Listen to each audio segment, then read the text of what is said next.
Alright, hello again everybody. Welcome to our next lesson here, Trouble for Workers. So we're going to be taking a look at some of the struggles and hardships that are going to be facing people in factories and industries at the end of the 1800s. So that's what we're going to be talking about today. Our objectives and standards: to assess the impact of business practices on workers in the late 1800s. And take a moment there to read the standards.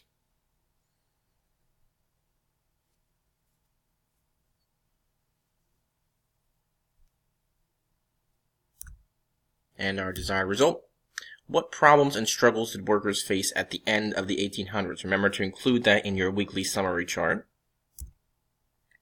Alright, so industry impacts Americans. So the industrialization of the late 1800s did help the economy boom, and it also expanded wealth for businesses and industries, right? We see a lot of new businesses and industries grow, which is great, and that helps Americans as well, right? We've talked about some of the pros and cons of that already. However, low pay and unsafe working conditions also had a negative effect on workers.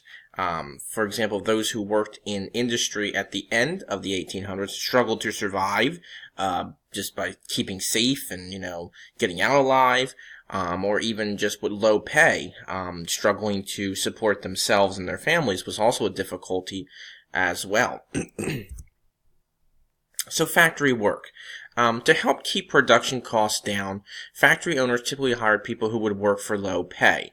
And unfortunately, this typically included immigrants coming over to the United States, and we'll talk about that next week as well. But these were typically immigrants who would work any job for any wage.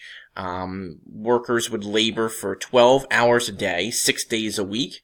And again, these were very dangerous conditions. People would have their hands crushed by machines. Sometimes women, if they didn't tie their hair up, their hair could get stuck in machines, it get sucked into machines, and rip their scalps off or even kill them maybe. There were fires. We'll talk about the Triangle Shirtwaist Company fire. We'll talk about that a little bit later on, and how deadly that was and what changes that brought around. And even just working not just so much in factories, but also in mines. I mean, there were explosions in mines when people were digging for things. You could get trapped down there, obviously injured or killed.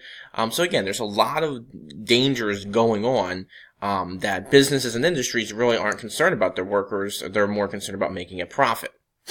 Others worked in sweatshops. Sweatshops were small, dirty, hot, dark places to work. That's what the Triangle Shirtwaist Company was, pretty much a sweatshop. And like I said, a lot of women typically worked in these sweatshops. Were typically employing women, and they worked at mass-producing clothing or other items, and that is what the Triangle Shirtwaist Company was doing, was producing clothing when they had a very deadly fire. And again, we'll talk more about that and look at that closer. Because the owners of sweatshops kept a close eye on workers and regulated almost every moment of their shift. In the Triangle Shirtwaist Company fire, there were reports that they actually locked the doors so workers couldn't sneak out for breaks, and that actually trapped a lot of women and people in there, which caused their deaths. The fire escapes didn't work, so people couldn't get down the fire escape. So again, we'll take a more closer look at the Triangle Shirtwaist Company fire later on. But this is something to consider as well. So working children. Low wages typically meant that parents sometimes need more help.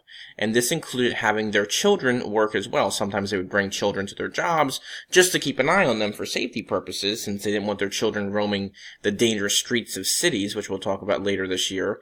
But a lot of times children could wind up working too and making a wage, which helped parents. Now sometimes this was at very young ages. We're talking children were maybe 4 or 5 years old working in factories. And again, children also face the same dangerous and harsh working conditions their parents were. With machinery crushing or killing them or injuring them, being used in mines, and for tiny spaces and being crushed or killed or injured. This was a very dangerous thing, not just for adults, but for children as well. Now, by the 1890s, reformers are going to work to get children out of factories and back into schools, we'll see some laws pass that will require children to attend school and things like that. And eventually, we'll see laws that make child labor under a certain age illegal. So the impact of company towns. Laborers, especially those who worked in mines, live in isolated areas near their workplace.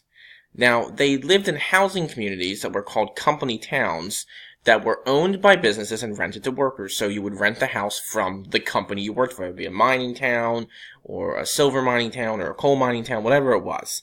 The businesses also controlled the company store. The company stores where workers were required, not offered, required to buy their food, their hammer, their tools, things like that. And workers would buy these items on credit with high interest, which meant that most of the workers' wages were paid back to the company. So if you broke your hammer while you were working in the coal mine, well, you would go to the company store and you'd buy it, or, put it on your credit, and that would come out of your wage. And remember, they weren't getting paid a lot of money, so a lot of times, most of the workers' wages were going back to the company.